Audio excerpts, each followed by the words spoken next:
Fernando Muñoz es coordinador de inquilinos en la Defensoría del Pueblo. Historia inquilina Es el estudio e investigación de lo que sucedió y sucede en la ciudad en materia de vivienda.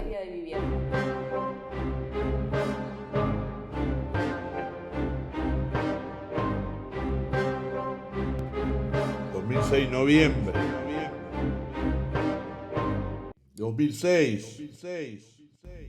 noviembre. Es increíble, pero en menos de 30 días quizás podamos construir un relato de lo que ocurrió en ese mes de noviembre de 2006 en la ciudad de Buenos Aires, que prácticamente involucra todos los laterales de lo que es el negocio y la especulación inmobiliaria y su impacto obviamente sobre el precio, sobre los alquileres, sobre la vida cotidiana de una gran porción, digamos, de porteños. Digo esto porque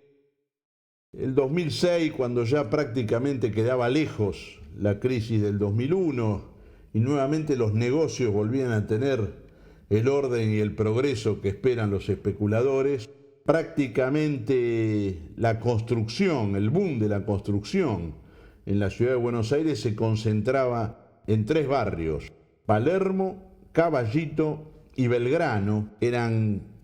quizás 1/3 o un poco más de los permisos de obra en la ciudad de Buenos Aires, de las construcciones que tenían una característica: el 50% en ese año eran suntuosas, eran viviendas lujosas, eran grandes ambientes, modernos y con instalaciones caras y complementarias en los edificios, lo cual hablaba de un perfil ya que iba adoptando, digamos, la ciudad de Buenos Aires, que cristalizaba de alguna manera ya esa polarización social, polarización de bolsillo, de ingresos. Esto es, que los sectores populares y de clase media tenían impedido el acceso a la propiedad, a la tenencia de la propiedad como propietarios, digamos, y por lo tanto se construía para los sectores más ricos. No es casual que barrios que hoy ya tienen su propio modelo de especulación inmobiliaria y de desarrollo constructivo, como Barracas o Parque Chacabuco, en el 2006 apenas significaban el 1% de la construcción total que había en la ciudad de Buenos Aires. Ni hablar el resto de la zona sur, que directamente no figuraba. No había una sola obra ni en Lugano ni en La Boca, en los barrios más característicos, Soldati, digamos, de lo que puede ser llamado el sur de la ciudad de Buenos Aires.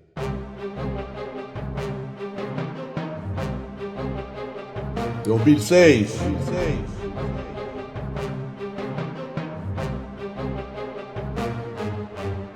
Tiene una característica el 2006, es también como espejo, digamos, de la especulación inmobiliaria, que es el nacimiento, el desarrollo, la protesta en la esquina, ruidosa, de noche, Acoite y Rivadavia, por ejemplo, de organizaciones barriales que surgen para pedir un freno a la abrumadora construcción que no tenía ningún tipo de planificación ni guardaba ningún tipo, digamos, de respeto por lo que era la capacidad de servicio público que tiene la ciudad de Buenos Aires. Por lo tanto, había problemas en algunos barrios, centralmente en lo que era Caballito y los barrios de zona norte, con el agua, la provisión de agua, con el servicio de energía eléctrica. Como siempre, el mercado inmobiliario se sentía totalmente ajeno, digamos, a las consecuencias que provocaba su negocio constructivo. Sin embargo, empieza a haber vecinos que se organizan y reaccionan. Y quizás llevado por una cierta presencia, digamos, de sectores medios en las calles durante ese mes, el gobierno de la ciudad, un gobierno provisorio, un gobierno de transición débil, posterior a la crisis de Cromañón, a la renuncia de Aníbal Ibarra a la jefatura de gobierno, Jorge Tellerman, que era en ese momento el alcalde transitorio en la ciudad de Buenos Aires, hasta el año siguiente que habría elecciones, suspende por 90 días los permisos de obra en Palermo, Caballito, Coulan, Villa Pueyrredón y Núñez. Es una medida prácticamente inédita en la ciudad es llevada adelante por un funcionario que era el secretario de Obras Públicas de Tellerman, que después tendrá una gestión muy complicada y muy cuestionada y judicializada. Se llama Schiavi, este funcionario, y es el que firma junto con Tellerman la suspensión de los permisos de obra por 90 días. Esto obviamente que genera una reacción inmediata del mercado inmobiliario, inclusive se produce frente a la jefatura de gobierno, ahí en Avenida de Mayo en ese momento, y Bolívar, en el centro de la ciudad de Buenos Aires, a 50 metros de la Plaza de Mayo, una manifestación, una protesta de inmobiliarias encabezada por los hermanos Dodorico, uno de los grupos más importantes de desarrolladores y comercializadores de vivienda en la ciudad de Buenos Aires, con trabajadores de sus obras, de las obras en construcción que tenía en ese momento, que van a protestar por este decreto, esta resolución del gobierno de la ciudad de congelar por 90 días los permisos de obra, hasta que garantizaran los desarrolladores a través de documentación pendida por Aguas Argentinas, de que en las zonas donde estaban construyendo se garantizaba la suficiente provisión de agua para el edificio, el complejo nuevo y también, obviamente y sustancialmente, para los vecinos. Simultáneamente, en noviembre, decimos noviembre de 2006, todo esto, digamos, está concentrado en ese mes de estadística abrumadora en cuanto a la construcción de vivienda, de congelamiento, digamos, de los permisos de obra. Simultáneamente se da algunas resoluciones de la AFIP que son casi proclamas, podemos decir, proclamas necesarias y que tienen que ver con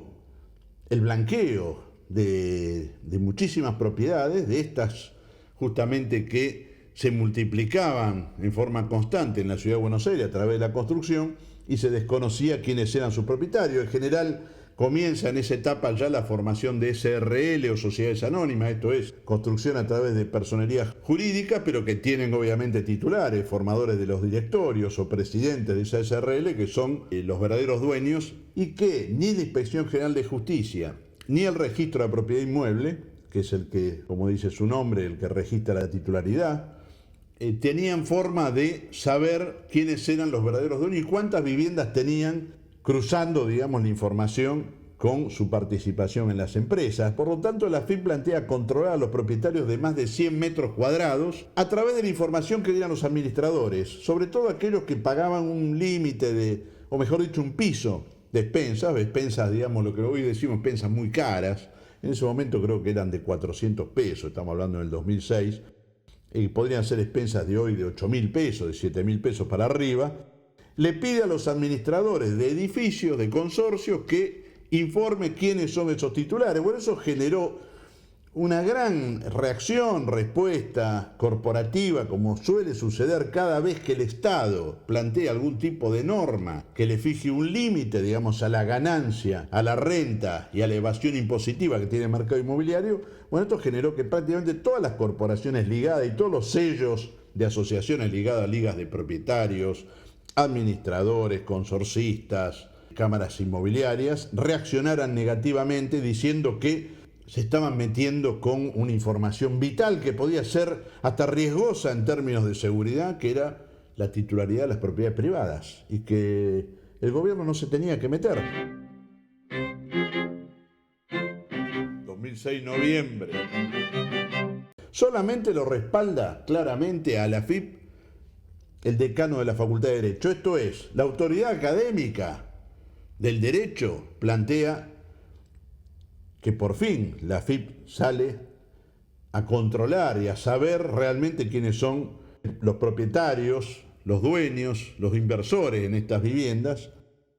y sin embargo queda totalmente aislado. A su vez, la AFIP plantea también la creación de un registro de operaciones inmobiliarias para controlar la intermediación, en un momento, noviembre del 2006, donde había una fuerte presión de parte de las inmobiliarias más grandes de la ciudad y de los medios que generalmente son transmisores porque tienen una publicidad muy importante de parte de las constructoras, los desarrolladores y las inmobiliarias, para que se constituyera el colegio que representara a las inmobiliarias, a los corredores inmobiliarios, para que se matricularan en un colegio en la ciudad de Buenos Aires, lo cual le daría un peso corporativo mucho más importante, teniendo en cuenta que ya en ese momento había más de 5.000 inmobiliarias en la ciudad. Esa ley, semanalmente, los medios transmitían la necesidad de que la legislatura la tratara, cosa que va a ocurrir el 23 de noviembre del 2006. Se va a votar una ley, la ley 2175, que es la ley que forma el Colegio de Corredores Inmobiliarios. En ese debate de muy pocos legisladores, de muy pocos, sobre 60 legisladores, hay 32 presentes. En ese debate, que parecía que no iba a ser tal, esto es que directamente se iba a votar, porque evidentemente tenía bastante dialogado ya, para decirlo suavemente, el Colegio de Corredores, los textos de la ley con algunos diputados que llevaban la voz cantante. En esa ley sí hay 2 diputados que plantean como condición para acompañar la formación del colegio a través de una ley, de que se agregara un artículo donde quede claramente establecido que en el caso de los contratos de alquiler de vivienda no se podía cobrar más de un mes de comisión a los inquilinos. Le ponen una cifra, un techo, se calcula en ese momento el 4,15 del total del contrato, que va a representar un mes del total de 24 meses que firmamos los inquilinos, pero con un compromiso también de que durante el año 2007 se tratara el resto de las comisiones que perciben las inmobiliarias en otras operaciones, en lo que es la compra, la venta de departamentos, de terrenos, etcétera. Cosa que no va a suceder nunca más. Nunca jamás se volvió a tratar el tema comisiones. Pero bueno, ese 23 de noviembre se vota la ley 2175, 22 votos solamente en la legislatura, 5 abstenciones, 5 votos negativos. Esa ley va a ser vetada por Jorge Tellerman como jefe de gobierno. A los pocos meses, curiosamente, y de forma inconstitucional, se va a volver a votar en los mismos términos. Noviembre del 2006, un mes muy particular para el mercado inmobiliario, un mercado inmobiliario movilizado, obras suspendidas, intentos de la AFIP por controlar la fuga, el mercado negro, y también una denuncia que involucra en ese momento a lo que era la Corporación Puerto Madero, el organismo que autorizaba las construcciones en Puerto Madero, donde un empresario denuncia que por cada metro cuadrado que se construía tenían que coimear entre 40 y 160 dólares a funcionarios para obtener los permisos. Un mercado sucio, un mercado especulativo, un mercado que va por una renta máxima, que no planifica, que no le importa las consecuencias que genera en el resto de la población, que no quiere ser controlado por el Estado y que si hace falta coimea. Tiene una ley que será vetada y que a los pocos meses contaremos en otro momento cuáles fueron las consecuencias de la ley de formación del Colegio de Corredores Inmobiliarios.